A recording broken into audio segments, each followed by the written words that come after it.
el gobierno, de la Secretaría de Desarrollo Económico del gobierno del estado de Oaxaca. Pues hacemos una serie de cursos para, pues, aumentar las habilidades de todas las personas interesadas en los diferentes, en el comercio exterior, en los diferentes ámbitos que se representan. Y hoy está con nosotros el licenciado Diego Andrade, que es egresado de la Escuela de Derecho de Chicago en Houston, Texas, Estados Unidos. Es abogado corporativo con una extensa experiencia en América Latina. Incluye en su práctica la relación con gobiernos, seguimiento de regulaciones, sanciones, así como relación con la industria energética, farmacéutica, nutricional y automotriz. Desde su perspectiva legal, busca siempre cómo obtener el sí en los procedimientos legales a los que se enfrenta. Cuenta con experiencia en negocios internacionales, regulaciones de tratados de comercio internacional, como el acuerdo entre México, Estados Unidos y Canadá, arbitraje internacional, entre otros. Como pueden ver, tiene una gran trayectoria y eso la verdad es que nos emociona mucho y le agradecemos mucho, licenciado, y también a COMSE, que ha sido un gran aliado en todo este proceso de Oaxaca Global, y desde el 1 de diciembre que empezamos a trabajar, pues ha sido un gran aliado de esta secretaría. Así que, licenciado Diego, si usted está listo, nosotros estamos listos. Bueno, pues muchas gracias. Ahí me escuchan bien todos. Sí. O Escucha sea, bien. la tecnología está a nuestro lado, entonces. Bueno, pues antes que nada, buenas tardes y pues muchas gracias por la cálida invitación. El año pasado tuve el gusto de conocer a el equipo de COMCESUR, que a través de ellos se ha estrechado el vínculo y he llegado a conocer más gente hoy ustedes en Oaxaca. Y siento honrado poder acompañarlos y realmente es una sorpresa agradable y positiva el interés que tienen ustedes en exportar. Entonces, yo lo que voy a tratar de hacer en esta presentación es darles herramientas y darles una zona de confort en cómo poder exportar efectivamente y poder compartir esa información con sus agremiados y dar entrada a un proceso de aprendizaje y poder apoyarnos en las tareas que ustedes busquen y sus objetivos en comercio exterior. La presentación de hoy, antes que nada, quiero darles un, digamos, esbozo de cuál es la idea de la presentación. Realmente estamos hablando de comercio internacional, vamos a hablar de contratos internacionales, pero no vamos a hablar hoy con una pauta global. Me voy a enfocar más al comercio México-Estados Unidos, que sé que para ustedes es prioritario, sin perjuicio el comercio a cualquier otro lado del globo, pero lo digo porque voy a entrar en detalles de legislación mexicana, legislación de los Estados Unidos y luego leyes internacionales. Entonces es un concepto internacional, pero voy a enfatizar un poco conceptos de México y de Estados Unidos. Es un poco para que tengan ese ámbito de mercado definido y el objetivo de hoy es explicarles a ustedes o dar a ustedes las bases, por eso se llama la presentación, fundamentos de los contratos en comercio internacional.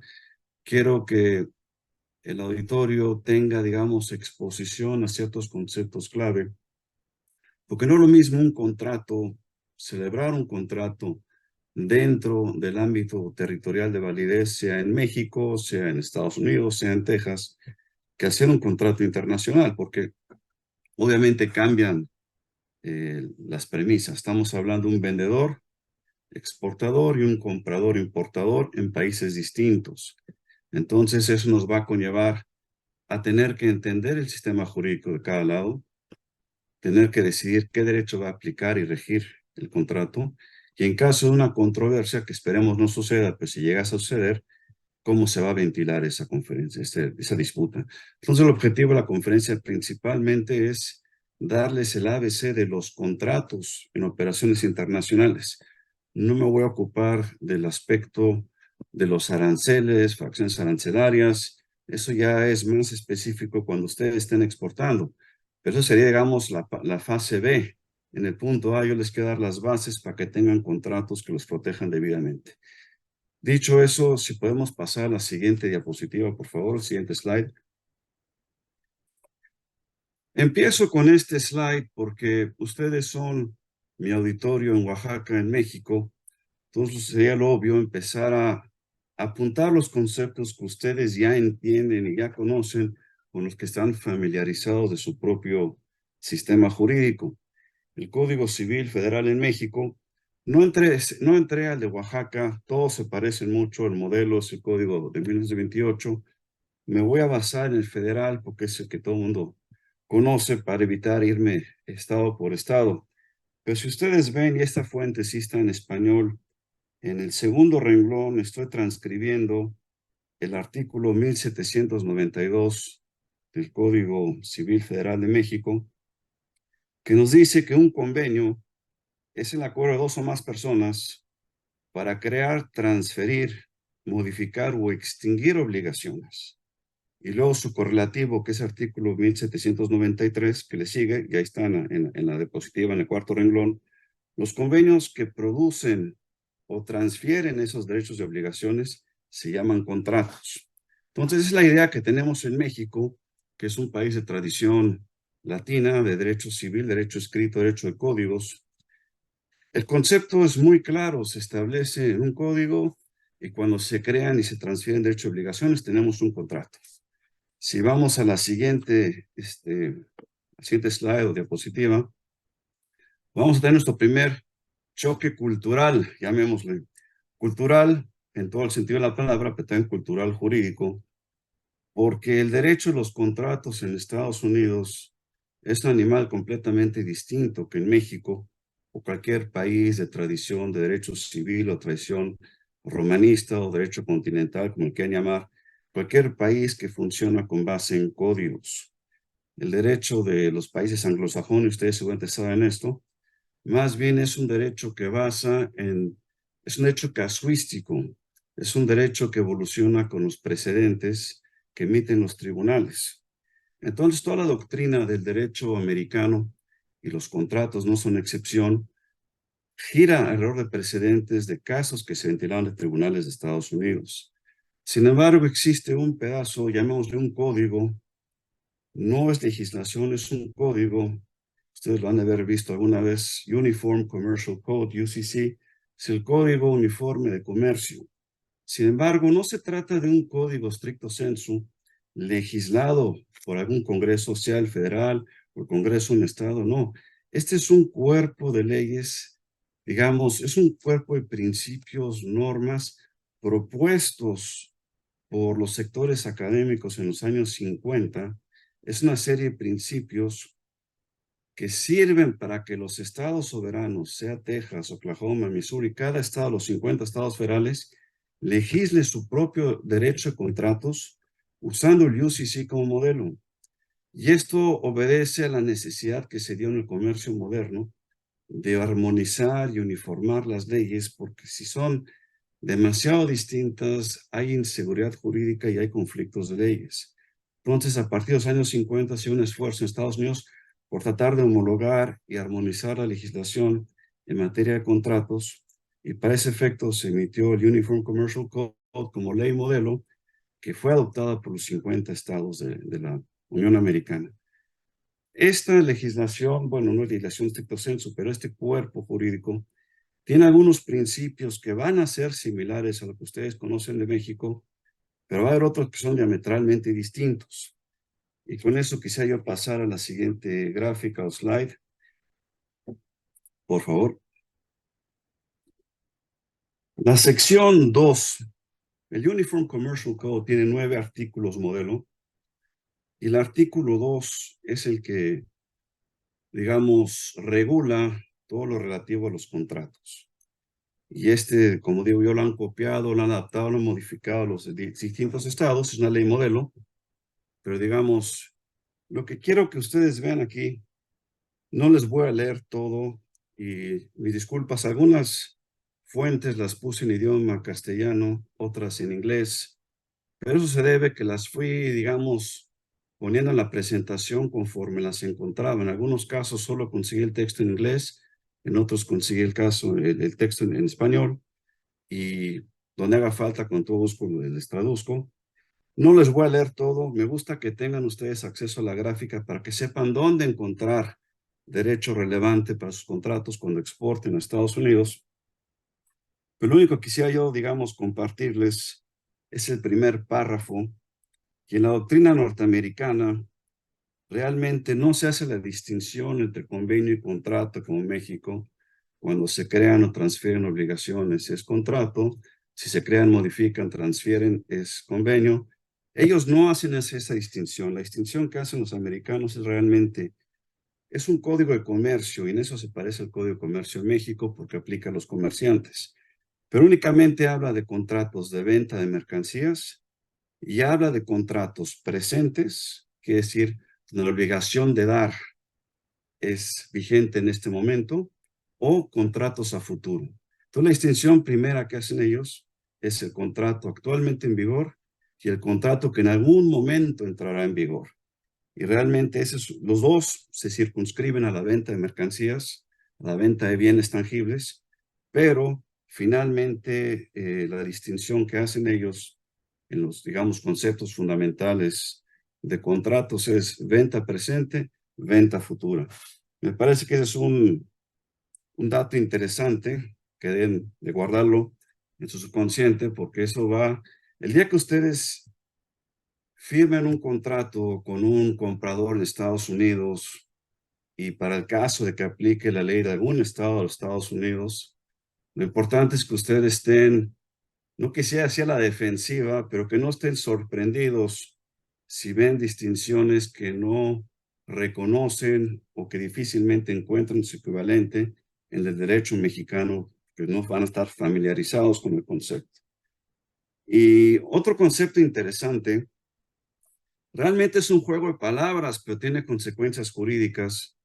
La sección 3 y 4 del UCC 2106 hace una distinción entre terminación y cancelación. En México hablamos de la terminación de un contrato por incumplimiento, por ejemplo, pero en los Estados Unidos, si se da por terminado el contrato por una causal distinta al incumplimiento, stricto sensu es una terminación, termination. Si es un contrato que se denuncia y se da por terminado en virtud de un incumplimiento, entonces la terminología correcta es cancellation, es la cancelación del contrato. Entonces, que ustedes en algún momento de su vida comercial les toque revisar un contrato redactado por un comprador en Estados Unidos, tengan mucho cuidado en termination y cancellation para que entiendan exactamente el alcance de la terminología. Pasamos a la siguiente gráfica, por favor. Entonces, ahorita realmente lo que he intentado es darles los conceptos muy básicos de lo que es un contrato en derecho mexicano, los conceptos muy básicos de lo que es un contrato comercial en derecho norteamericano. Pero estamos hablando de un contrato internacional. Va a ser un exportador de Oaxaca que va a exportar bienes a Estados Unidos. Y bueno, ustedes tienen que responder varias preguntas. Y vamos a entrar a eso en más detalle. Pero acuérdense que una de las preguntas clave va a ser, ¿bajo qué derecho se rige este contrato? Yo, exportador de México, ¿voy a querer que aplique el derecho mexicano a mi operación, a mi transacción, a mi exportación? ¿Mi comprador norteamericano va a aceptar que el derecho mexicano se aplique? ¿O va a querer imponer la jurisdicción de su domicilio? Texas, Oklahoma, lo que sea.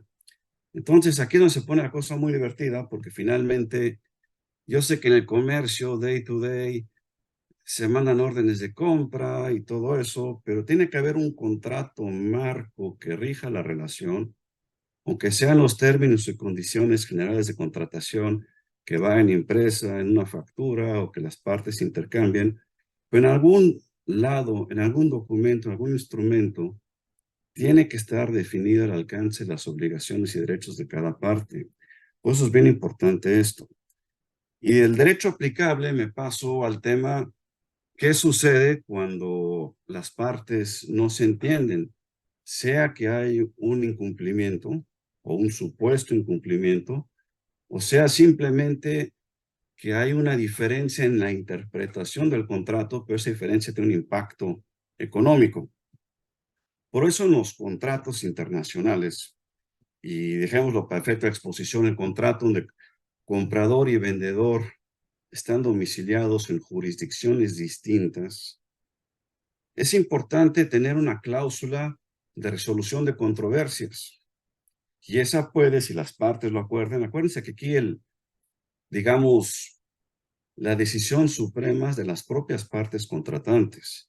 Si las partes estipulan que va a aplicar el derecho de México y que cualquier controversia se va a ventilar en tribunales de México, entonces ese es el derecho aplicable y esa es, digamos, la jurisdicción que va a tomar conocimiento de una controversia.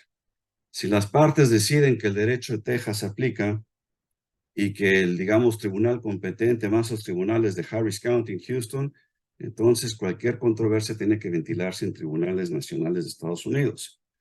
Pero en el comercio internacional, por la propia agilidad y complejidad que le son propias, muchas veces las partes, y esto es, digamos, un approach, una aproximación más moderna, evitan someterse a la jurisdicción de México o a la jurisdicción de un Estado norteamericano, optan por el arbitraje internacional comercial, donde quienes van a decidir la controversia son árbitros, no jueces, se llaman árbitros, designados por una Cámara de Comercio que tiene sus propias reglas para administrar los arbitrajes.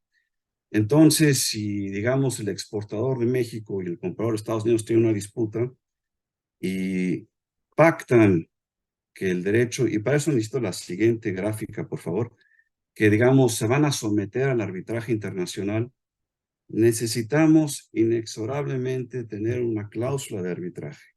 Aquí les puse dos cláusulas modelo de dos de los, digamos, gremios, cuerpos, cámaras más profesionales, más versadas, más conocidas para administrar arbitrajes.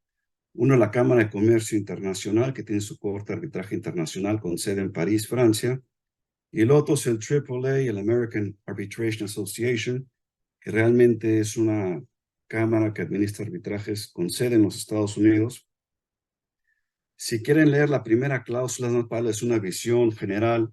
Realmente lo que dice es que cualquier diferendo que resulte directa o indirectamente o derive en conexión con el presente contrato, deberá someterse a la Corte de Arbitraje Internacional de la Cámara Internacional de Comercio y deberá ser resuelto en forma definitiva conforme a las reglas de arbitraje de la Cámara de Comercio Internacional por uno o más árbitros designados conforme a esas reglas. Entonces, aquí es importante introducir dos conceptos, el derecho sustantivo y el derecho adjetivo. ¿Qué quiero decir con eso? Sustantivo es el cuerpo de normas que van a gobernar el contrato y el derecho adjetivo son las normas de proceso, de procedimiento, conforme a las cuales se va a ventilar la controversia. Entonces, en el supuesto que unos exportadores afiliados con ustedes envíe producto a los Estados Unidos, si el día de mañana hubiese una controversia, y pactan una cláusula ICC o una cláusula AAA, y dicen que aplica el derecho mexicano o aplica el derecho de Oklahoma, que las partes decidan, esas normas van a definir los derechos y obligaciones de las partes, van a, digamos, el contrato rige, obviamente, pero van a suplir las deficiencias del contrato, las normas que han elegido las partes. Si, por ejemplo, el contrato es omiso en temas, digamos, qué sé yo, de moratoria, entonces, si las partes no pactaron ninguna cláusula de recargos, interés, incumplimiento en caso de moratoria, entonces, y hubiese en el supuesto que doy en el ejemplo, dicen que aplica el derecho del Estado de Oaxaca o de la Ciudad de México o de Sonora, esas leyes sustantivas, el Código Civil de esa entidad y el Código de Comercio Federal de México, son los que vamos a usar para entender qué derechos tienen las partes y qué obligaciones tienen. Sin embargo, los árbitros de la AAA o de la ICC van a llevar el proceso conforme a sus reglas de procedimiento. Ahora bien, en la práctica, ¿qué es lo que se estila? Y aquí no quiero yo, digamos, hacer comentarios políticamente incorrectos, ni sugerir que un sistema jurídico es superior a otro, pero hay ciertos cuerpos legales, ciertas normas, ciertos sistemas jurídicos que han tenido una evolución muy afortunada y son muy sofisticados y por ende son muy apropiados para resolver diferencias. Si es el derecho del Estado de Nueva York, el derecho del Estado de Delaware, cualquier estado norteamericano, pero normalmente son New York, Delaware, el derecho del Reino Unido, el derecho de Francia, el derecho de Suiza, son sistemas jurídicos que están comprobados y muchas veces se usan en arbitrajes. Ahora bien, en el caso de América Latina, el derecho de México se llega a pactar en varias ocasiones.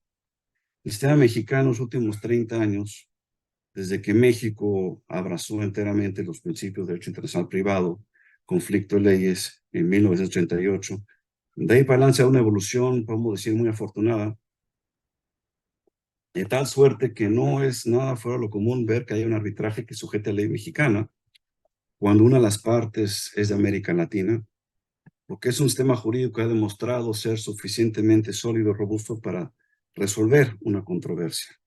Entonces, el día que ustedes tengan un contrato para una operación internacional, eminentemente hay que definir qué derecho va a aplicar y hay que definir qué mecanismo de solución de controversias vamos a usar, y aquí hay dos ejemplos. Esto me lleva a la siguiente gráfica, que realmente ya la expliqué, pero aquí está, digamos, aquí les doy unos ejemplos en la siguiente, Choice of Law. Es realmente el foro, la ley del foro, la ley de jurisdicción, la ley que las partes eligen para que rija su contrato.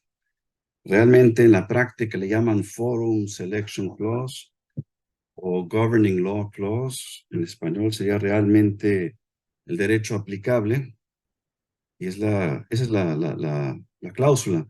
Es importante que ustedes tengan siempre en su contrato marco o en sus términos y condiciones establecido, estipulado, definido a ciencia cierta qué derecho va a regir la controversia. Son demasiadas instancias en que he visto contratos, y esto sucede mucho y no quiero insultar a nadie, pero usted sabe cómo son los ingenieros. Los ingenieros dicen que los abogados hablamos mucho y ellos arreglan todo con números. Han hecho grandes contribuciones a la humanidad, eso no puedo negar. Pero he visto contratos hechos por ingenieros que precisamente son peligrosos porque tiene el precio de la cosa, la cantidad, lo cual está muy bien. Son conceptos clave de existencia del contrato. Hay un objeto, hay un precio. Sin embargo, son omisos completamente en el caso de derecho aplicable al contrato y en el caso de foro ante el cual se va a resolver una disputa, sea un foro arbitral o sea el tribunal de cierto estado o país. Y eso es cuando las cosas se ponen muy complicadas, porque entonces las partes no saben a qué tribunal acudir. Y si acuden al tribunal en su domicilio, nos metemos en otro problema, porque si una parte, la parte quejosa o la parte actora demanda en Oklahoma o en Texas, pues finalmente, y no hay cláusula de jurisdicción, pues la parte en México puede demandar en México, en su domicilio. Y luego tenemos un conflicto de leyes, y luego tenemos que caer en un juego judicial muy complicado, muy lento y muy caro, en que los jueces tienen que decidir si van a tomar conocimiento de la controversia o se van a desistir de escuchar el caso, o si van a girar, digamos, un exhorto internacional a otro tribunal pidiendo que se abstenga a conocer la controversia. Es un tema que no queremos meternos porque es una pesadilla judicial y son muchos años de incertidumbre y son muchos gastos. Entonces aquí les puse, digamos, unas cláusulas modelo que básicamente lo que dicen es que con respecto a la validez, interpretación y cumplimiento de un contrato, este se someterá a las leyes del estado de Georgia, es el primer ejemplo que les doy, excluyendo cualquier otra jurisdicción o normas de conflicto, te explico qué es eso, y cualquier acción para, digamos, ejecutar el contrato debe ser ventilada exclusivamente ante los tribunales del condado de Chatham Savannah, Georgia. Entonces, es un ejemplo, una cláusula que claramente establece qué derecho aplica y en caso de disputa, dónde tiene que ventilarse la controversia. Y eso es bien, bien importante. No puede haber un contrato internacional, un contrato que merezca el calificativo internacional, un contrato que le dé seguridad jurídica tanto al exportador como al importador, si no tiene una cláusula de derecho aplicable o una cláusula o una cláusula de resolución de controversias. Son dos piedras angulares para que un contrato internacional merezca el calificativo de contrato internacional. Vamos a la siguiente gráfica, por favor.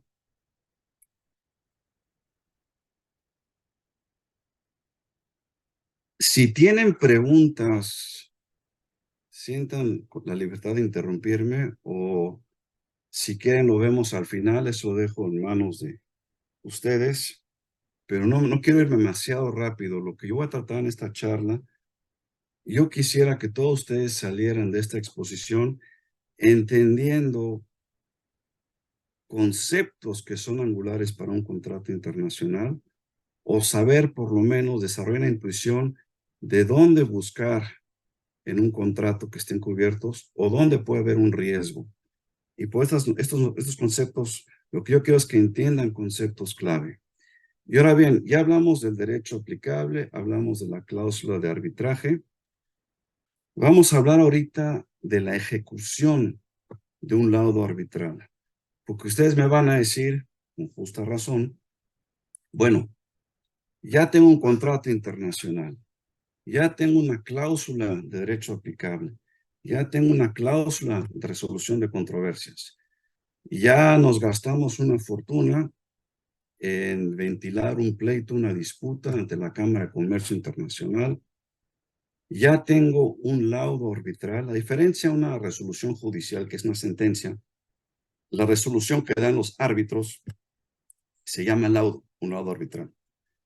Y las ventajas del arbitraje, sin desviarme de tema, es que es un proceso más ágil, más rápido que las demandas en tribunales. Y sobre todo los árbitros son expertos en transacciones comerciales. La idea del arbitraje, algunos autores en la doctrina le han llamado la privatización de la justicia. Realmente la ventaja que tiene es que permite que los comerciantes puedan resolver sus controversias de una manera ágil, sucinta, rápida, y que sin tener que batallar un juez que no conoce cierto, digamos, tema comercial, si van con un árbitro, es un especialista, la calidad de la resolución en principio va a ser mejor. Pero ahora bien, that being said, vamos a, digamos, ¿qué hacen ustedes si hubiesen tenido en el supuesto, ventilan una controversia ante el tribunal arbitral y ya tienen el laudo que les emite el árbitro o los árbitros? Porque a veces puede ser un árbitro único, puede ser un tribunal con 3. Pero ya tienen ustedes esa resolución que les da la razón. Pero el problema es que yo estoy en México, mi contraparte está en Estados Unidos, el tribunal AAA en Nueva York me dio la razón. Yo quiero ahora que me cumplan, o sea, que la parte, digamos, la contraparte que perdió el arbitraje, que me indemnice por daños y perjuicios derivados de ese incumplimiento. El laudo basa en la buena fe. Estamos asumiendo que la otra empresa de buena fe va a cumplir con el laudo arbitral. Por eso la redacción de las cláusulas dice que es una resolución final. No hay recursos, no hay apelación como en los sistemas de derecho interno. Si yo pierdo ante un juzgado local, puedo seguir a la siguiente instancia, juzgado distrito, y aquí está en Suprema Corte. Eso lo vamos a evitar. En un arbitraje es una sola resolución y se acabó. Y entonces, ¿qué sucede? Dependemos de que la contraparte lo acate de buena fe. Pero si eso no sucede, tenemos que tener un mecanismo para contar con la ejecución forzada del laudo. En un mundo ideal, la contraparte va a cumplir el laudo porque está en riesgo su reputación. Claro, usted tiene un laudo, no le resuelven, pero la parte no cumple. Usted le va a decir a la competencia, oiga, nunca hagan tratos con este señor o con esta empresa porque son los bandidos. Eso es un riesgo reputacional, pero hablemos de un riesgo jurídico de que ustedes tengan un laudo y no lo puedan ejecutar. Para eso, hay dos convenciones internacionales, nada más las voy a mencionar. La Convención de Nueva York de 1958, que es global, derecho internacional universal, y luego la Convención Interamericana de Panamá del 75, y las dos tienen el mismo objetivo. Sin embargo, la Convención de Nueva York se puede, digamos, hacer valer en todo el mundo, en todos los estados, en todas las repúblicas que sean partes de esa convención, en tanto que la Convención de Panamá únicamente se puede aplicar en las repúblicas de América que hayan ratificado ese tratado. Pero ambos tienen el mismo objetivo, que la parte acreedora del laudo, la parte que venció en juicio arbitral, pueda, ante la falta de un cumplimiento espontáneo de la parte que perdió el arbitraje, pueda acudir a un tribunal que tenga jurisdicción en su país o en el país donde está domiciliado digamos, la empresa que perdió el arbitraje, y pueda acudir ante el juez en esa jurisdicción y solicitar la ejecución forzada del laudo. Y entonces el juez local va a tratar ese laudo como si fuera una sentencia judicial. Y eso es toda la maravilla de esta convención, que a pesar de que un tribunal de derecho privado, como son los tribunales de arbitraje comercial, con ley de otro país, dictado en cualquier lugar del mundo, a la hora de los golpes, a la hora de la ejecución forzada, se pueda trabar ejecución ante un juez del domicilio del deudor. Si una empresa norteamericana les debe dinero y tiene una cuenta en Suiza, ustedes podrían fácilmente acudir ante un juez en Suiza y solicitar la ejecución forzada, que congelen la cuenta, que les paguen los daños, o si tienen el domicilio en Estados Unidos, en el ejemplo, una empresa Oklahoma, van ante el juez del domicilio del deudor y pueden pedir que ese laudo se ejecute como si fuese una sentencia, porque ya es una cosa juzgada. El arbitraje es bien importante y no hay que pasarlo por alto. Vamos, por favor, al siguiente slide. Y estos son conceptos que probablemente ustedes ya los conozcan. La fuerza mayor, caso fortuito, fuerza mayor, como se le conoce en el derecho mexicano. Hay un concepto muy similar en todos los contratos internacionales, se conoce en la práctica como force majeure, que es caso fortuito, fuerza mayor. En el derecho norteamericano hay unas distinciones que confunden mucho, pero se las voy a simplificar.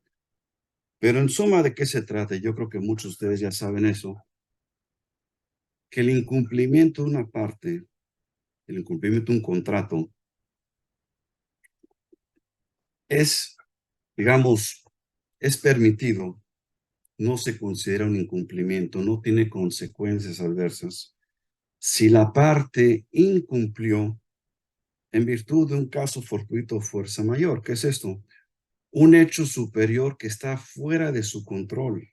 Por ejemplo, si ustedes exportan a un país en Medio Oriente y su comprador, que normalmente es un excelente, digamos, comerciante, paga en tiempo, pero el día de mañana no les paga porque hay un control de cambios en su país o porque hay una revuelta y un golpe de Estado contra el gobierno en turno. Esos son los casos fortuitos, la fuerza mayor, son hechos que no pueden controlar las partes. Y si una parte no da la contraprestación pactada en virtud de un acontecimiento sobre el que tiene absolutamente ningún control, entonces estamos ante el caso fortuito fuerza mayor, force majeure, y ustedes, si ustedes son la parte incumplidora, no incumplieron, quedan eximidos de cumplir la obligación en virtud de un hecho superviniente que ustedes no pueden controlar. Y los ejemplos clásicos son desde las catástrofes naturales, un huracán, una inundación, el propio COVID que estuvo de moda en fechas recientes, los actos de gobierno como la expropiación, los decretos, los actos, digamos, Los disturbios, una guerra civil, un levantamiento, un golpe de Estado, cualquier evento que interfiera con la habilidad de las partes para cumplir con sus obligaciones las exime de responsabilidad civil. No tendré yo causa de daños y perjuicios contra ustedes si el incumplimiento fue el resultado de un evento causal de fuerza mayor. Ese concepto yo creo que es muy claro, pero lo bonito es que en derecho norteamericano lo complican un poco, y eso se debe a que en nuestro derecho en México o en todos los sistemas de derecho legislado, de códigos, se legisló la fórmula del caso fortuito fuerza mayor a priori. Sin embargo, en la tradición jurídica de Estados Unidos, los principios de fuerza mayor fueron producto de decisiones judiciales que dejaron precedentes. Entonces, los tribunales tienen una idea de lo que quieren hacer, de cómo quieren administrar justicia, pero no hay uniformidad en cómo lo hacen. Y, digamos, hubo una comisión precisamente cuando se redactó la ley modelo UCC, que recopiló todos los casos de las doctrinas de incumplimiento por fuerza superviniente y llegaron con unos resultados interesantes que les voy a explicar en la siguiente gráfica, por favor. Para un comerciante mexicano la vida es relativamente fácil. Caso fortuito fuerza mayor, porque así está en mi legislación y te les voy a dar los fundamentos legales, en México, o si se van a la convención, yo te voy a ver las Naciones Unidas, eso más adelante también hay una definición, pero en Estados Unidos es un poco más complicado, pues los voy a simplificar. Ellos distinguen entre la impracticabilidad, impracticability, la imposibilidad, impossibility, y en la siguiente gráfica, el frustration of purpose, pero eso ahorita no tienen que enseñar todavía. La doctrina, el código, la ley modelo, Uniform Commercial Code, reconoce la impracticabilidad en la sección 2-615. Y bueno, les puedo traducir la parte relevante. Simplemente dice que el cumplimiento de la parte queda, digamos, excusado, absuelto, queda liberado de reparación del daño y no tiene que cumplir las obligaciones contractuales. Si el cumplimiento se hizo impracticable en virtud de un acontecimiento o contingencia digamos, cuyo suceso no estaba previsto por las partes. Lo que está diciendo el derecho americano es que la premisa necesaria para cumplir es que las condiciones que las partes no previeron estén ausentes. Si las partes no previeron un embargo, una guerra, un control de cambios, no pueden estar obligadas a cumplir con el contrato. Entonces, la impracticabilidad es la doctrina que usa la ley modelo. La imposibilidad no es una terminología que van a encontrar en la ley modelo o en los códigos de comercio de los 50 estados cuando aplican y siguen y adaptan la ley modelo. No van a encontrar la palabra impossibility, pero impossibility en la doctrina judicial de los Estados Unidos lo van a ver por todos lados. Entonces, impossibility es el término que históricamente usaron los jueces para referirse a una imposibilidad material, un hecho superviniente que no controlan ustedes y que no pueden vencer ustedes. Un hecho materialmente imposible que prácticamente mata el contrato porque no se puede cumplir. Entonces, si yo quiero comprar, qué sé yo, un edificio y ese edificio colapsa en un terremoto, es un hecho natural, es un act of God, como dicen aquí, que conllevó al colapso de la estructura y no la puedo comprar. Hay una imposibilidad material. Eso es impossibility. El impracticability, al final del día, es una impossibility comercial. O sea, así como un terremoto es un hecho natural, material, impossibility, el impracticability es una imposibilidad o limitación comercial. ¿Qué quiere decir eso? Si el hecho superviniente, una expropiación, una devaluación, cualquier acontecimiento que las partes no pueden controlar, es tan grave que hace que el contrato sea comercialmente insostenible, quedan liberados de cumplimiento. Porque si yo pacté una compraventa de un bien asumiendo ciertos costos, pero luego por una escasez hay una guerra y no podemos importar, o si importamos, importamos un costo prohibitivo, esos eventos supervinientes de esas causales hacen que el contrato comercialmente sea impracticable, porque si la operación se ha planeado, digamos un ejemplo, con un presupuesto de $100,000 para comprar insumos, y luego son 20 millones de dólares, pues ya es impracticable para las partes porque no tienen la capacidad económica de cumplir con el contrato que pactaron hace 10 años en el entorno de hoy. Entonces, la imposibilidad es total, material, absoluta. La impracticabilidad no es más que una imposibilidad comercial de cumplir con el contrato. Y vamos a tercera categoría que sí está en el siguiente slide, que se llama el frustration of purpose, que es la frustración del objeto del contrato. Y vamos a ver aquí que es muy similar, pero es una diferencia de grado. En la frustración del propósito, de lo que estamos hablando es de que el contrato se queda sin objeto.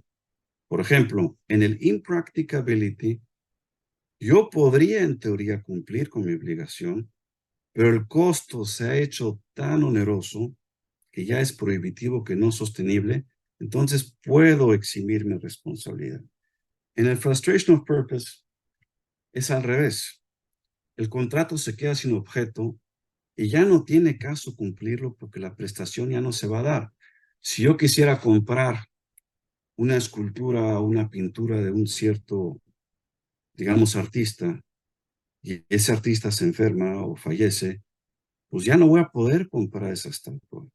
Y si busco un reemplazo de otro artista, realmente puedo yo cumplir con el contrato al contratar a un artista, pero no es la estatua que yo quería porque es un bien único, identificable. Entonces frustró el objeto, el propósito de ese contrato. Entonces realmente la imposibilidad es material y total, la impracticabilidad hace incosteable un contrato y la frustración deja el contrato sin objeto y totalmente devaluado, no tiene caso cumplir porque ya no tiene objeto el contrato. No se puede sustituir la prestación y el contrato realmente está totalmente devaluado. Pudiéramos decir en derecho mexicano que ya es inválido porque ya no tiene objeto. Un objeto de existencia de los contratos es que haya un objeto, una cosa, una prestación determinada. Y eso nos va a llevar a la siguiente gráfica, por favor, que ustedes sabrán esto de las leyes de México. Para la existencia de un contrato se requiere del consentimiento, obviamente que las partes voluntariamente acuerden algo, pero dos, un objeto que sea materia del contrato. Y el frustration of purpose en los Estados Unidos, lo más similar para explicarlo una mente jurídica mexicana, es que el contrato se queda sin objeto. Y cuando decimos que puede ser la destrucción, puede ser enfermedad, puede ser fallecimiento, puede ser que la cosa queda fuera del comercio, y esas causales no son tan distintas de lo que dice el Código Civil Federal en el artículo 1824, si ven, y 1825, dice que la cosa objeto del contrato tiene que existir en la naturaleza, ser determinable o estar en el comercio. Si la cosa que ustedes quieren comprar o vender ya no existe o está fuera del comercio, porque legalmente ya no se puede vender, pues no hay objeto y el contrato prácticamente es inválido. Vamos ahorita a la siguiente gráfica, precisamente para no tener que lidiar, por decirlo de alguna manera, con las diferencias propias a cada derecho, para crear agilidad en los intercambios comerciales. Existe una terminología que muchos de ustedes conocerán, los Incoterms, que son realmente abreviaciones de comercio. Los Incoterms son 11, la versión 2020, y son fórmulas para exportar, importar, que no hacen más que deslindar la responsabilidad entre comprador y vendedor. Los Incoterms, igual que los reglamentos de arbitraje comercial, son emitidos por organizaciones privadas, profesionales, no por gobiernos, y son fórmulas para agilizar los intercambios comerciales y para darles certeza a los comerciantes en dichos intercambios culturales, comerciales. No voy a entrar en los 11, es mucho detalle, pero digamos, les puedo decir que los más conocidos, las dos familias más claras, realmente son los CIF y los FOB. Entonces, Cost, Insurance, Freight y Free on Board. Realmente el primero, todos los Incoterms que sean con una C, CIF, realmente lo que hacen, estamos tratando de buscar un balance de riesgo. La lógica de esto es crear un balance de riesgo. Por ejemplo, en un contrato free on board, libre a bordo, si yo soy el vendedor, en el momento que yo le entrego la mercancía al comprador, en el lugar que él designe, en el buque, una vez que está digamos, si voy a exportar a Francia, el momento que esa mercancía está en el buque, está libre a bordo, en ese momento yo como vendedor me deslindo toda responsabilidad y el riesgo de la pérdida de la cosa corre con el comprador. Entonces, es un momento en que la responsabilidad del vendedor en el intercambio queda finiquitada. En los contratos CIF es un poco más complicado. También el riesgo pasa al comprador desde que la mercancía está a bordo de un buque, pero la diferencia es que el vendedor tiene que contratar una póliza de seguro. Eso le sube los gastos, si quieren ustedes, al exportador, al vendedor, pero al mismo tiempo le da un mecanismo de cobranza, porque no está obligado a entregar ni el pedimento, ni certificado de origen, ni conocimiento embarque, nada, hasta que recibe el pago. Entonces, muchos exportadores usan ese mecanismo como una especie de garantía. Pero sin entrar en las complejidades de los 11 Incoterms, solo quiero que los que no estén familiarizados con ellos sepan que son fórmulas para controlar el riesgo, distribuir el riesgo entre las partes vendedora y compradora en sus embarques internacionales. Y los 5 terms importante que esté en un contrato internacional definido bajo qué Incoterm, bajo qué fórmula de responsabilidad las partes van a exportar e importar. Por eso lo menciono. Vamos ahora a la siguiente gráfica. Estas son otras cláusulas, digamos, de cajón, o sea, después de Incoterm, sí, esa, que es importante tenerlas. Y aquí les puse un modelo, no tengo que traducirlo, básicamente lo que les voy a decir es que las partes son muy celosas de su propiedad intelectual. Puede ser una marca, puede ser un logotipo, puede ser una patente. Y es muy importante dejar asentado en un contrato quién es el dueño de la propiedad intelectual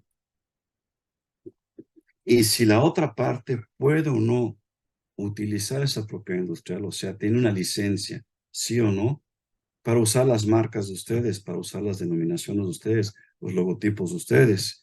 Si el contrato no tiene una cláusula de protección de propiedad intelectual, las cosas pueden complicar mucho. Sobre todo, depende de la geografía a la que uno exporta, pero es es clave que un contrato internacional tiene que tener alguna estipulación en materia de protección de propiedad intelectual o propiedad industrial. Vamos a la siguiente cláusula, por favor. La confidencialidad. Podemos decir que esto es un accesorio, un corolario de la cláusula anterior de protección de propiedad intelectual.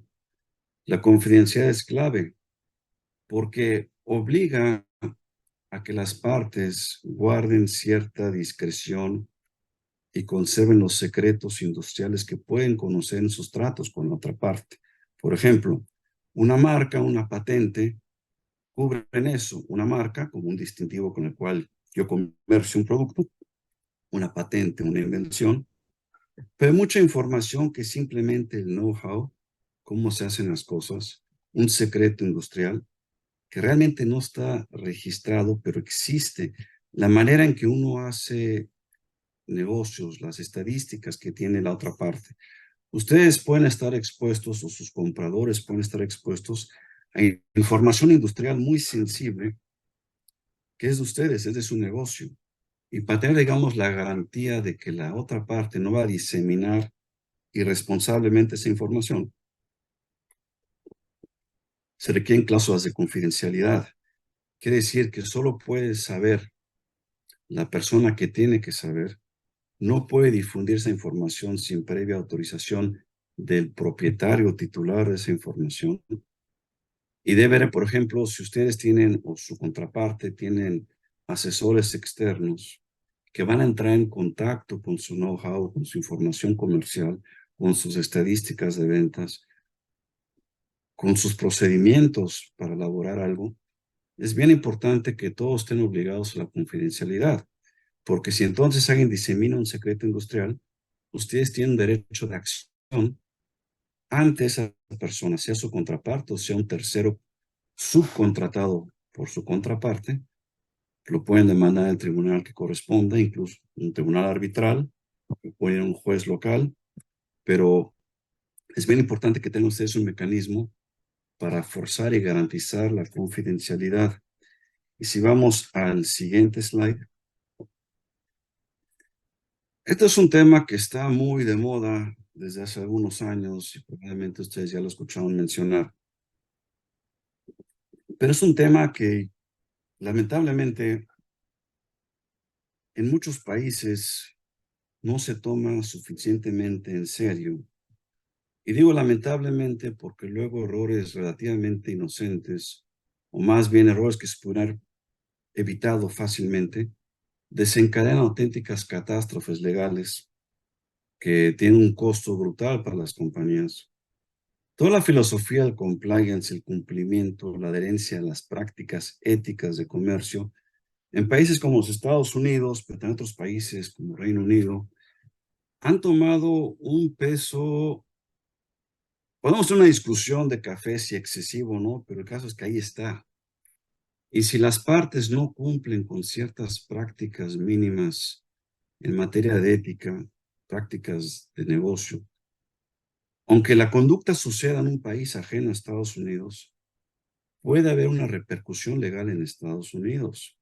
Por ejemplo, la corrupción, bueno, en países de ciertas partes del mundo, América Latina, Asia, África, Medio Oriente, es más frecuente, yo no digo que la corrupción no exista acá, pero es más frecuente que ciertos trámites rutinarios, como un pedimento de importación, una licencia, la burocracia no las libere si no hay alguna contraprestación. Y el problema es que aunque la conducta suceda en Brasil, por decir algo, si la empresa involucrada, la empresa cuyo empleado o la empresa cuyo consultor incurrió en una práctica definida como corrupta, puede generar una investigación en Estados Unidos y puede generar multas en dólares pagaderas al Departamento de Justicia en Estados Unidos. Esto aplica más para empresas grandes, pero le toca a todo el mundo. Las pymes, las SMEs, las pequeñas y medianas empresas, también están expuestas al riesgo.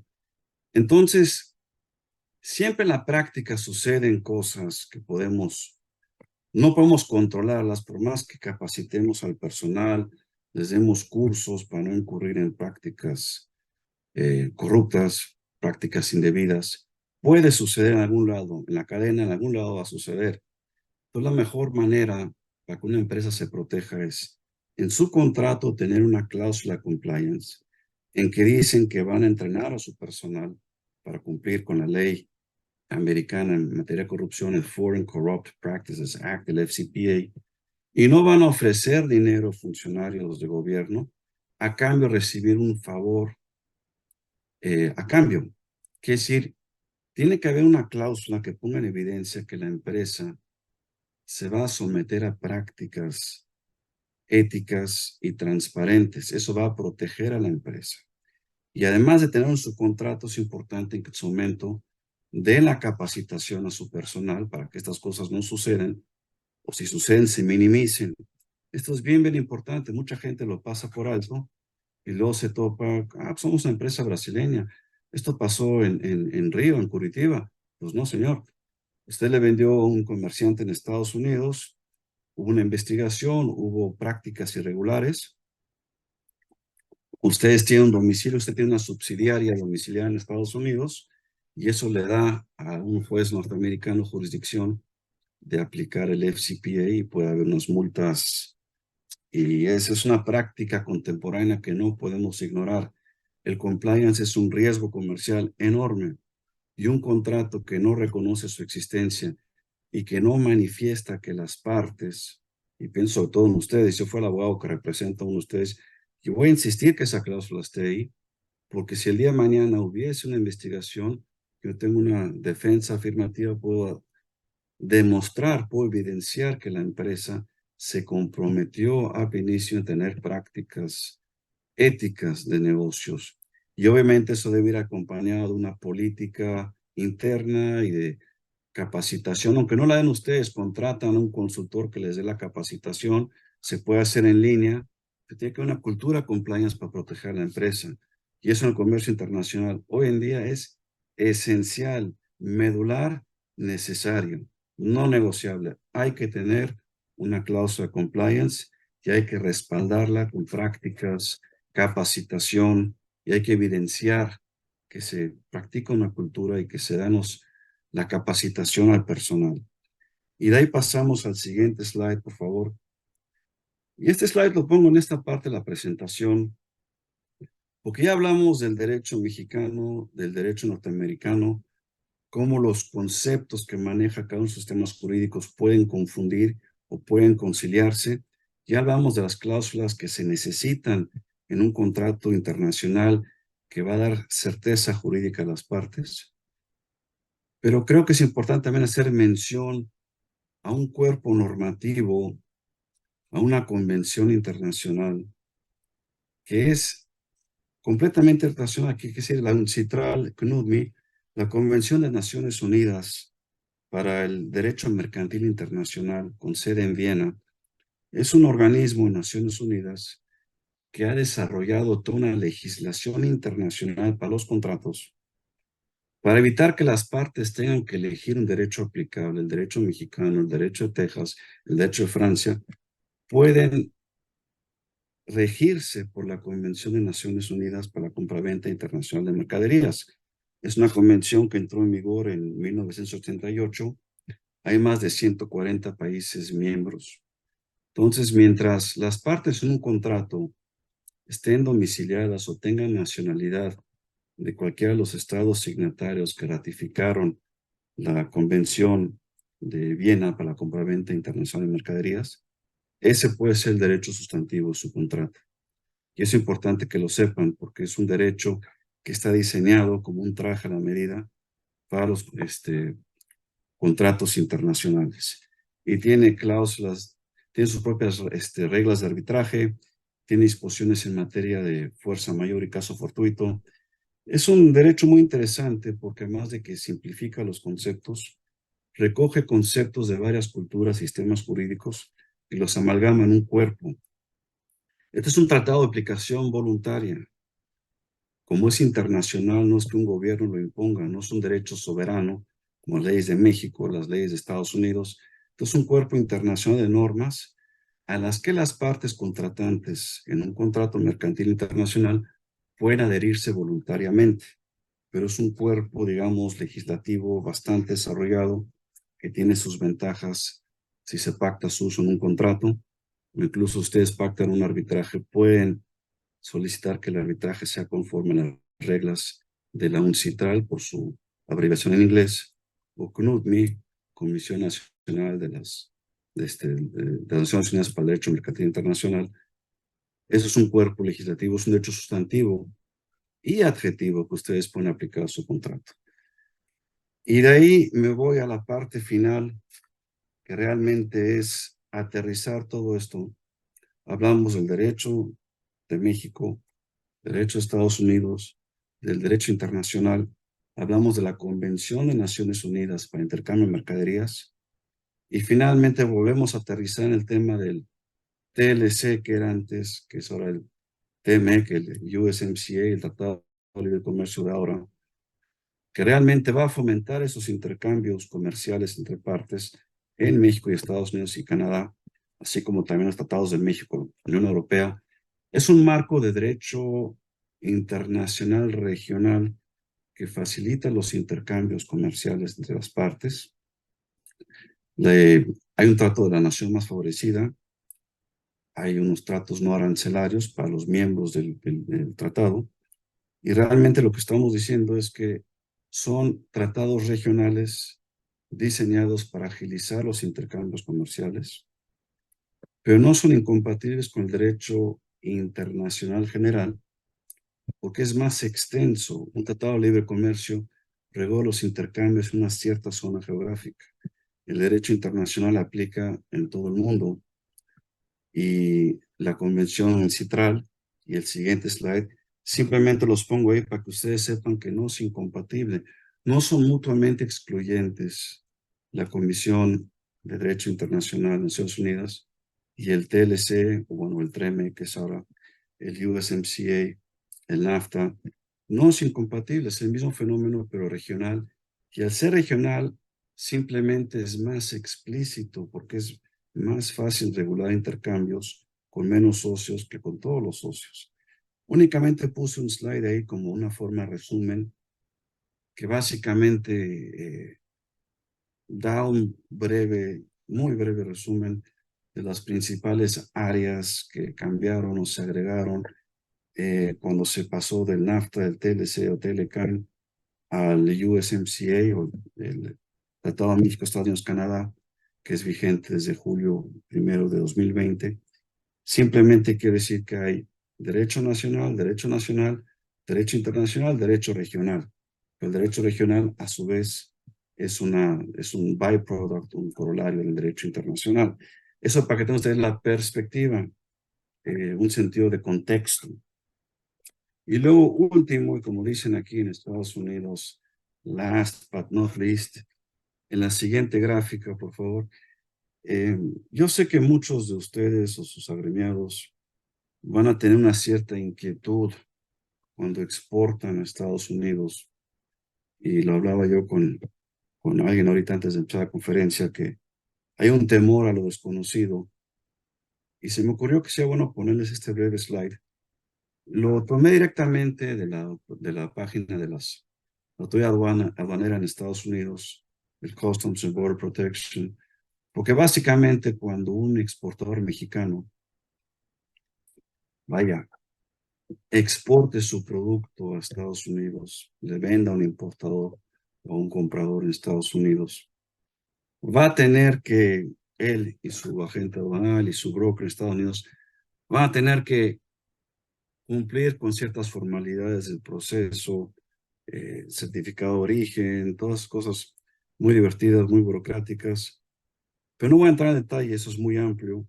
Lo que sí quisiera yo que ustedes vieran, estas son las 4 preguntas clave que debe poder contestar cualquier exportador antes de osar aventurarse a exportar a los Estados Unidos.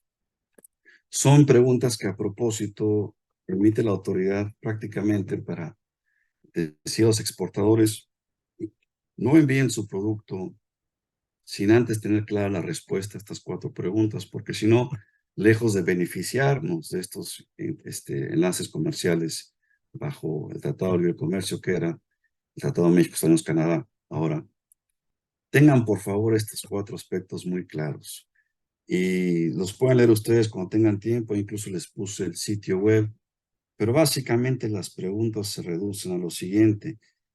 No hagan una exportación si no han tenido antes la oportunidad de retener o contratar o conversar con un experto en la materia, sea un abogado, sea un agente aduanal, sea un contador, sea un consultor.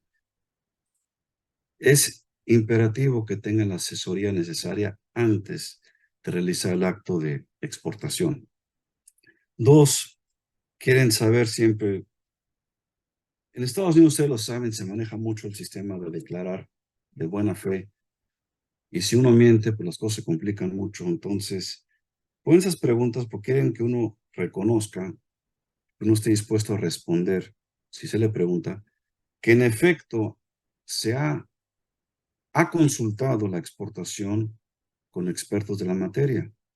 Porque si uno dice que no y comete un error y clasifica mal con arancel indebido, No es lo mismo que lo ha hecho mala fe que lo ha hecho buena fe, pero para empezar, lo primero que le hacen, le preguntan si usted se ha asesorado con un perito en la materia.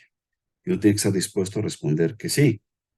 La tercera pregunta que es medular que puedan ustedes, un exportador pueda contestar, es si el experto que usted usó o el perito que usted usó está familiarizado con los requerimientos de la autoridad aduanera norteamericana.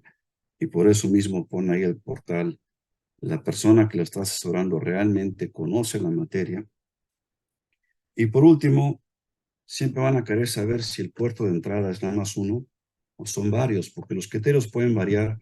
Pero siempre la autoridad quiere saber si ustedes van a, qué sé yo, exportar y el puerto de entrada, por decir algo, es, qué sé yo, aquí mismo en Houston, Texas, van a querer saber, ¿es el único puerto de entrada para la mercancía que usted exporta?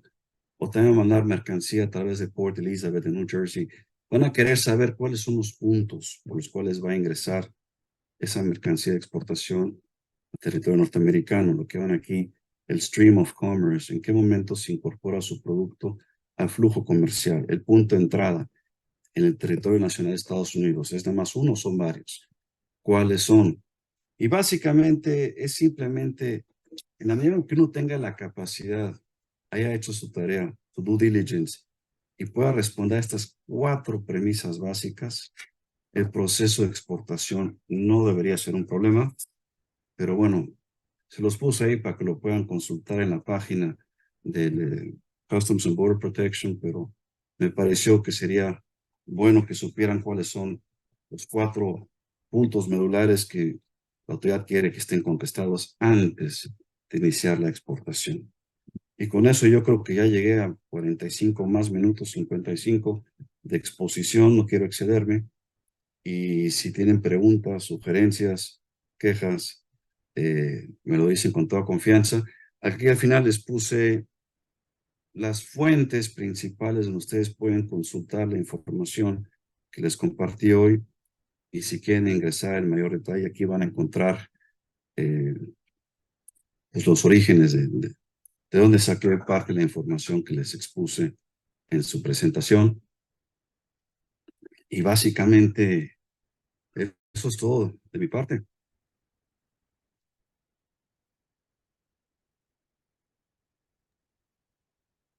Muchas gracias. Bueno, no sé si alguien tenga alguna pregunta.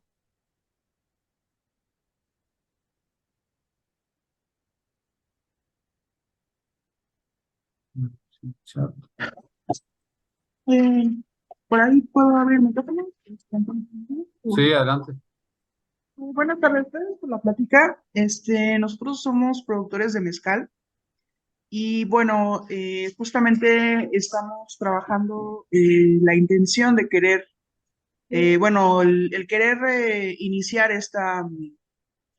este camino de la exportación. Obviamente, con todas las pláticas que nos está apoyando la Secretaría para ir adentrándonos con estas herramientas, ¿no? De poder ir poniendo paso a paso la logística. Mi primera pregunta sería, en este tema de los estados, creo que era muy claro el definir la parte de de dónde, bueno, cuál va a ser la legislación que va a resolver y cuál va a ser la que va a regir el contrato mismo. Esto quiere decir entonces que si nosotros como exportadores de mezcal tendríamos que tener contratos distintos por los importadores y los distribuidores de alcohol, o es en uno mismo el tema de del importador que trabaja con sus distribuidores solo, o nosotros tenemos que tener distintos contratos, tanto con el importador, con el distribuidor. Ahí es algo que no sé si aplica, ¿no? También otra pregunta que me surgía era, en la parte de la terminación, entiendo entonces que la terminación es cuando hemos cumplido con el contrato comprometido a los alcances y la cancelación es entonces que cuando alguna razón alguien de las dos partes viola el contrato como tal, en las condiciones de acuerdos. Ahí entonces es una cuestión en la cual nosotros podríamos incluirnos en las multas o sobre todo en la parte de nosotros a la hora de enviar mezcal, no es un producto que podamos tener disponible sino de manera inmediata, sino porque tenemos que hacer un envasado y un etiquetado muy específico que va por el Consejo Regulador para que tengamos ahí el certificado de origen que cumpla con los requerimientos para que incluso pueda ser movido el producto antes de cruzar la frontera. Son a veces tiempos que pueden ser un mes y medio, no es algo tan inmediato. Ahí en cuestión de los tiempos, digo, sí sé que mencionaba lo de los Incoterms y ahí era donde se habla un poco de eso, pero en la cuestión de los alcances, estos entraría entonces dentro de la cláusula de, de en esta sección que recomendaba de la terminación o la cancelación, ese tipo de especificaciones, me refiero. Bueno, Gracias. no, gracias a usted, al contrario. Vamos por partes. La primera pregunta, yo no creo que sea práctico tener un contrato para cada ocasión. Hay que tener un contrato general. Si ustedes tienen un contrato con sus condiciones generales de contratación y logran imponerlo con la otra parte, porque lo que vamos siempre en el juego de cuál de los dos comerciantes tiene mayor poder de negociación y va a querer imponer su contrato. Pero lo más fácil es tener un machote, como dice en México, un contrato, un modelo de ustedes con sus condiciones generales y ahí cubren ciertos aspectos, ¿no? Y si algún comerciante, por su complejidad o algo así, quiere desviarse o no acepta alguna cláusula, pueden hacer un pequeño convenio modificatorio, una hoja y adherirlo al contrato. La idea realmente es tener un contrato marco, un contrato, una referencia como la base para los intercambios comerciales que tengan, porque finalmente todo va a ser ágil, va a haber una cantidad importante de órdenes de compra. De nada más un contrato marco que rija la relación. La manera más fácil de hacerlo es con términos y condiciones generales de contratación. Y la segunda, realmente lo que yo quería era explicarles conceptos que son propios del derecho norteamericano que ustedes pueden encontrar. Si por cualquier cosa el que les impone el contrato es su comprador porque es más grande que ustedes, o si de plano las dos partes de común acuerdo se someten al derecho del estado de Texas o de Oklahoma o whatever, que estén ustedes conscientes. Yo quería exponerles a ciertas, llamémosle, criaturas, conceptos del sistema americano para que sepan qué significan. Por el momento que ustedes pacten que su contrato o su intercambio va a estar sujeto por leyes de Estados Unidos o de algún estado de Estados Unidos, se van a encontrar con estos conceptos que no son propios, con los que ustedes no están familiarizados en México y para que sepan qué hacer con ellos. Entonces, el objetivo era nada más decirles que existen y pueden aparecer. Pero la cancelación, la terminación, yo no perdería el sueño. No quiero que esto sea demasiado académico. Realmente la conclusión es un contrato sea por terminado, el efecto es el mismo, sea cancelación o terminación, acaba el contrato. Si acaba por un incumplimiento, es una cancelación. Si acaba por cualquier otra causa, como un evento, el caso fortuito, fuerza mayor, bueno, se dio por terminado. No hubo incumplimiento, pero se acaba. Yo no gastaría demasiado tiempo en esas distinciones. Realmente el efecto es el mismo, se da por terminado el contrato, ¿no? Y no sé cuál otra pregunta, eran tres, ¿no? Sí, preguntaba un poquito esto de los Sí. tiempos de producción. Entiendo que sí está la manera en que uno escoge los Incoterms. Hay ciertos compromisos de entrega o de manera de hacer envío, ¿no? Preguntaba un poquito en esta parte de eh, en qué tanta bueno, en cómo se menciona, no, digo, no sé si sea una cláusula de entrega, o ahí cuál es tanto la flexibilidad que se puede tener en un contrato de estos dependiendo del producto que estamos enviando, para Es lo resumir que un poco. ustedes pacten. Si ustedes asumen el riesgo de que se tiene que entregar en X, Y o Z fecha y eso no sucede, entonces sí puede haber un incumplimiento, sí puede haber una consecuencia. Eso cuando uno asume el riesgo, eso lo deciden las partes. Y si no lo asumen, bueno, imagino que en nuestra industria pues hay usos comerciales, hay prácticas conocidas y ustedes podrán pactar plazos o entregas conforme a esos usos comerciales que son de la industria, ¿no? Pero repito, todo depende de lo que usted pacte en el contrato, no sé que lo tenga que hacer, pero usted podría poner una cláusula básicamente que con ciertos plazos tentativos y luego decir que se van a regir por los usos y costumbres propios a la industria del mezcal, o pueden poner una cláusula diciendo cuánto tiempo se pueden tardar, describiendo el proceso de producción, que es muy artesanal, en un anexo.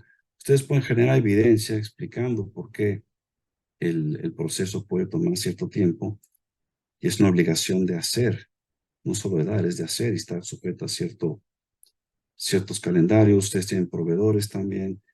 Eso habría que verlo caso por caso, pero depende de lo que usted pacte, ¿no? Ok, muchas gracias. Buenas tardes. Tenemos una pregunta de Roselia Cruz Aquino.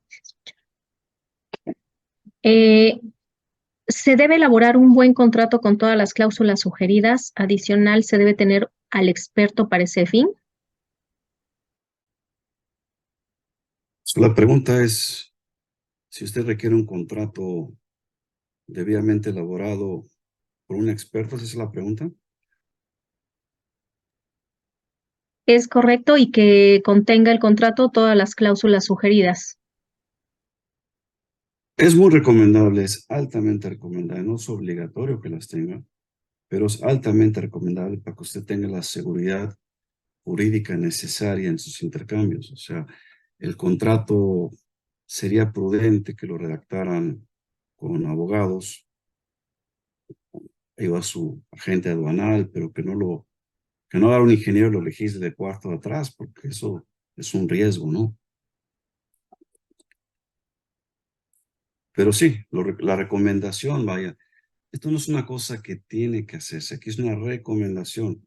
La recomendación es tener un contrato de referencia robusto que contenga por lo menos todas las cláusulas que comenté hoy, además de lo que son propiamente las cláusulas del intercambio del producto que van a vender o exportar, ¿no? Ok, muchas gracias. Tenemos otra pregunta, Raquel Mondragón. En términos de contratos internacionales, ¿con quién o por qué vía puedo ser asesorado del lado estadounidense para revisar las condiciones del comprador, con el motivo de que pueda comprender las cláusulas que puedan afectarme? Bueno, pues tiene que buscar un asesor jurídico en Estados Unidos. Si la exportación va a ser a Estados Unidos, su comprador está en Estados Unidos y el contrato se va a regir por el derecho de Estados Unidos, por lo menos alguna parte del intercambio. Sería importante que estuvieran asesorados por algún abogado de Estados Unidos, además los abogados de México. Eso es normal, ¿no? Pero no sé si eso contesta su pregunta. Si prepara un contrato internacional, lo puede preparar un abogado de México. Sin embargo, hay ciertas disposiciones que sería prudente que las revisara un abogado de Estados Unidos, porque ese es el país de destino.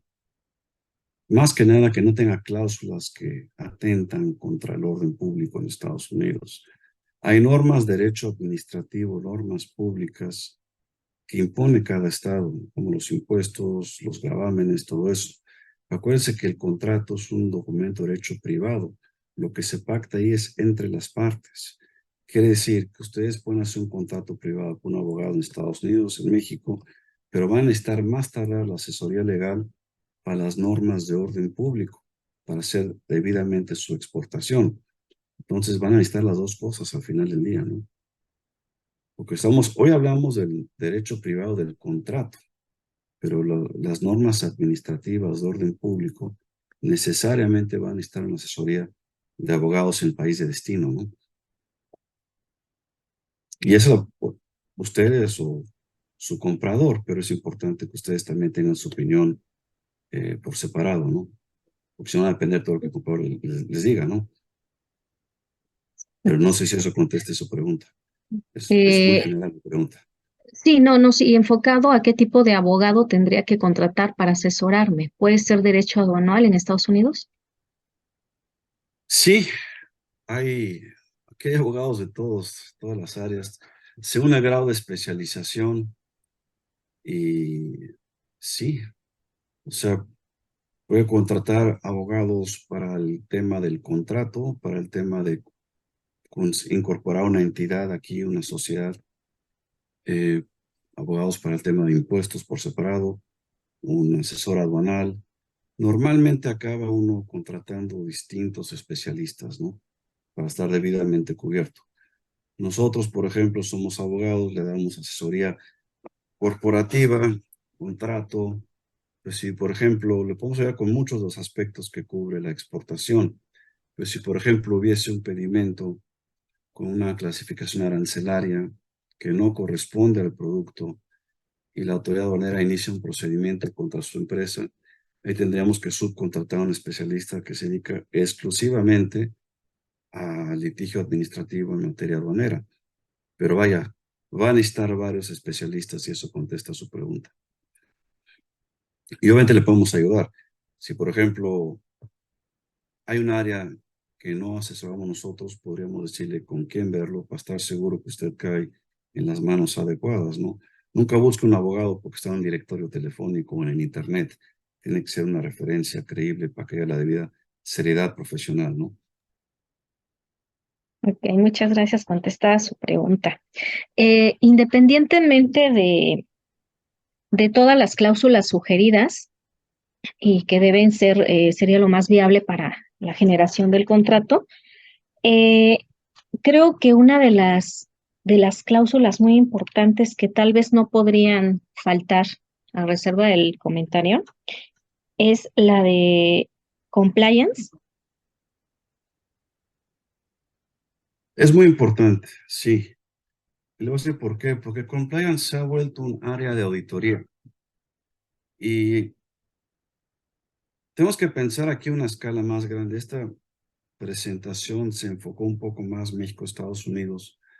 Pero ustedes exportan a otros países o importan insumos de otros países. El riesgo de la corrupción, pues es un riesgo mundial.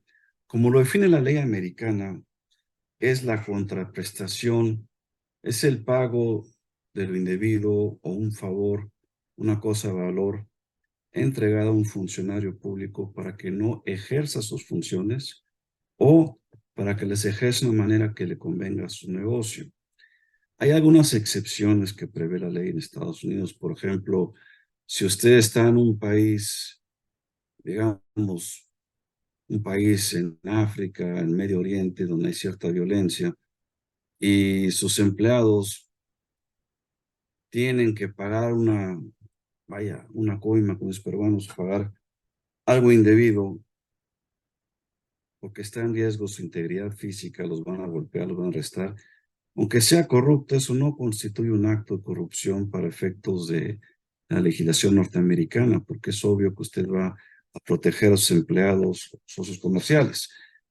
Pero pudiese darse que si usted exporta a un país o en su propio país para liberar una mercancía o un pedimento, la autoridad le pidiera un pago indebido, eso es bien delicado, porque, por ejemplo, si su empresa incorpora una subsidiaria en Estados Unidos y tiene una sociedad con domicilio en Estados Unidos, hay un punto de contacto.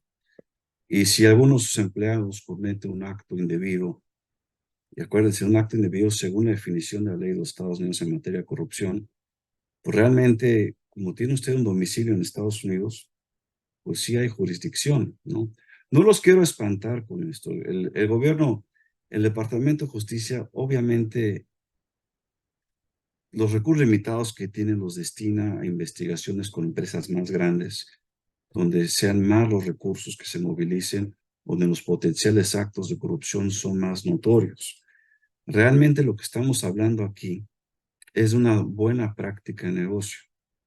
Es sumamente difícil que una empresa pequeña, modesta, sea auditada o intervenida por el Departamento de Justicia en Estados Unidos por un acto local pequeño.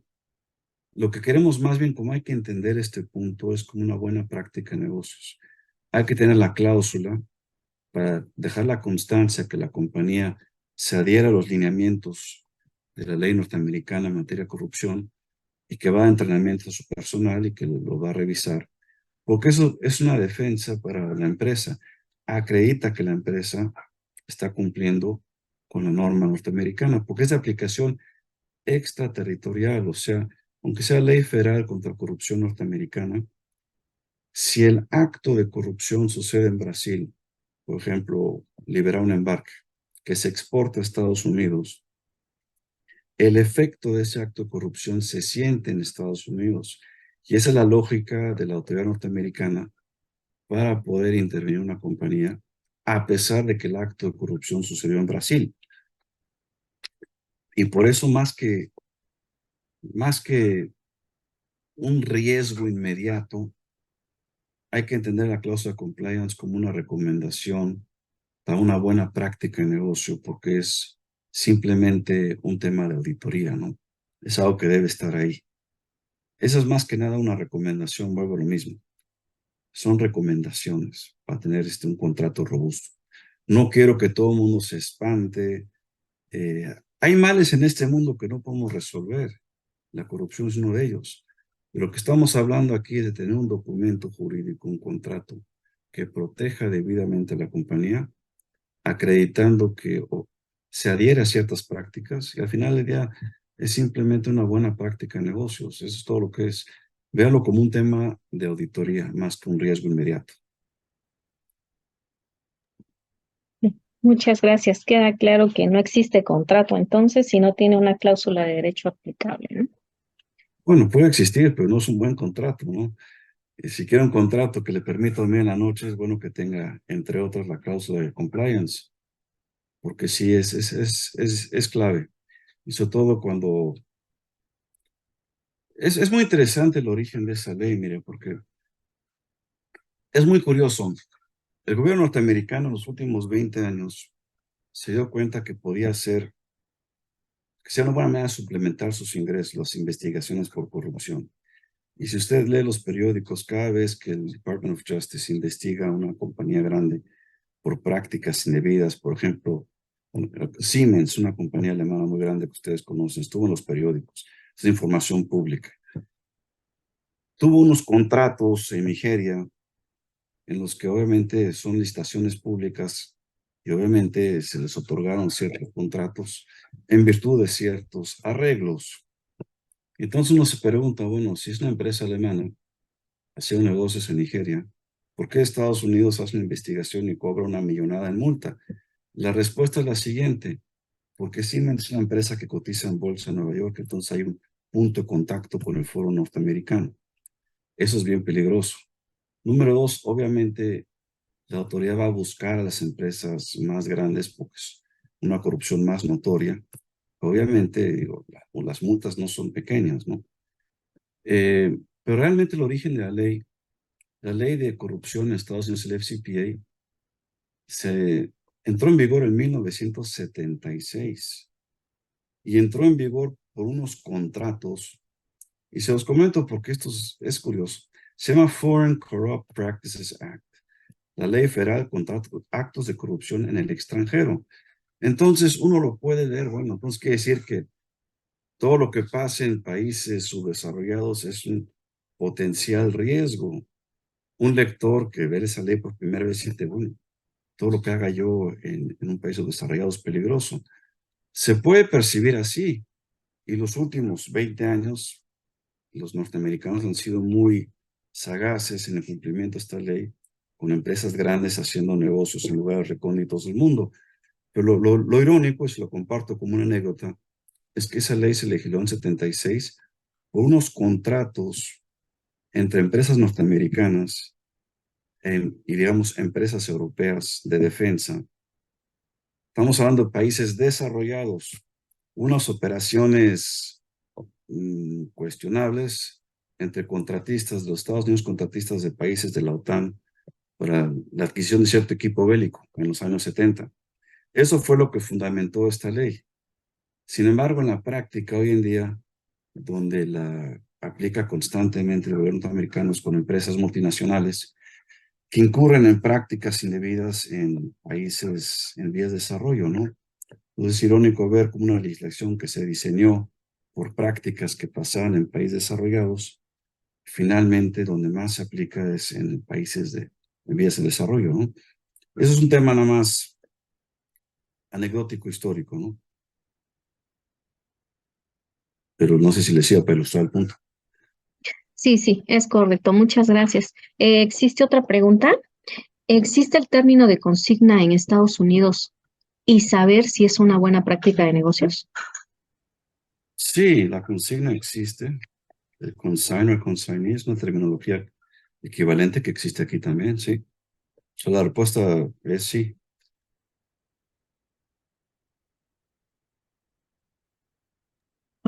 Muchísimas gracias. Serían todas las preguntas hasta ahorita.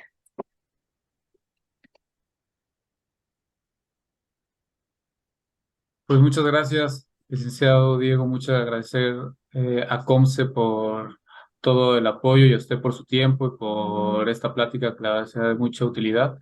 También recordarle a los que están participando con nosotros que esta plática se queda grabada y está en la página web de la Secretaría, por si quieren volver a consultar algo de la información que aquí se dijo, o si consideran que es de interés de alguna persona que conozcan, siempre lo pueden consultar en la página de la Secretaría. De verdad, muchas gracias otra vez, licenciado, por su conocimiento y por su tiempo.